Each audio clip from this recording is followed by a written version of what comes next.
Hello everyone, welcome back to our channel. అందరూ ఎలా ఉన్నారండి? ఈరోజు నేను మరొక ఇంట్రెస్టింగ్ వీడియోతో మీ ముందుకు వచ్చాను. అదేంటంటే హనుమాన్ జయంతి సందర్భంగా మేము సికింద్రాబాద్లో ఉన్న ఫేమస్ థర్డ్ వన్ హనుమాన్ టెంపుల్కి వెళ్ళానండి. హనుమాన్ జయంతి సందర్భంగా చాలా బ్యూటిఫుల్ డెకరేషన్ చేశారు.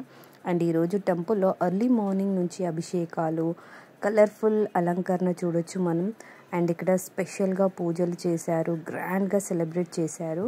టెంపుల్ మొత్తం ఫ్లవర్స్, మ్యాంగో లీవ్స్, లైట్స్తో అట్రాక్టివ్గా డెకరేట్ చేశారు. లార్డ్ హనుమాన్ ఐడల్పై వేసిన డివైన్ కవచం చూడగానే చాలా బాగా అనిపించింది. డివోటీస్ చాలామంది ఇక్కడ ట్రెడిషనల్ డ్రెస్సెస్తో వచ్చి ప్రేయర్స్ చేస్తూ కనిపించారు. కొందరు హనుమాన్ చాలీసా, కొంతమంది భజనలు చేస్తూ ఉన్నారు.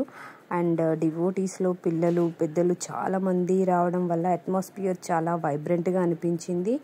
అండ్ ఫ్యామిలీతో వచ్చి అంత పూజలు చేయించడం చాలా బాగా అనిపించింది. ఈవినింగ్లో అయితే దీపహారతి చాలా గ్రాండ్గా జరిగింది.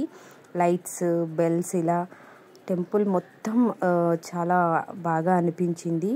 అండ్ ఇలాంటి పవిత్రమైన సందర్భాల్లో టెంపుల్కి వెళ్ళడం ఒక మెమరబుల్ ఎక్స్పీరియన్స్ అండి.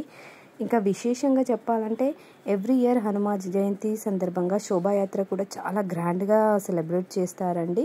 ఇక్కడ టెంపుల్ దగ్గర నుంచి స్టార్ట్ అయిన యాత్రలో చాలామంది స్ట్రీట్లో ర్యాలీలో పాల్గొన్నారు. ఇక్కడ శోభాయాత్రలో హనుమాన్ విగ్రహం, ఇంకా రాముడు, అలా అందరి దేవుళ్ళ విగ్రహాలను డెకరేట్ చేసి ఫ్లోరల్ చారియట్లో తీసుకొచ్చారు. చాలా బాగా అనిపించాయి. అండ్ డీజే సౌండ్స్, డ్రమ్స్తో తీసుకురావడం చాలా బాగా అనిపించింది.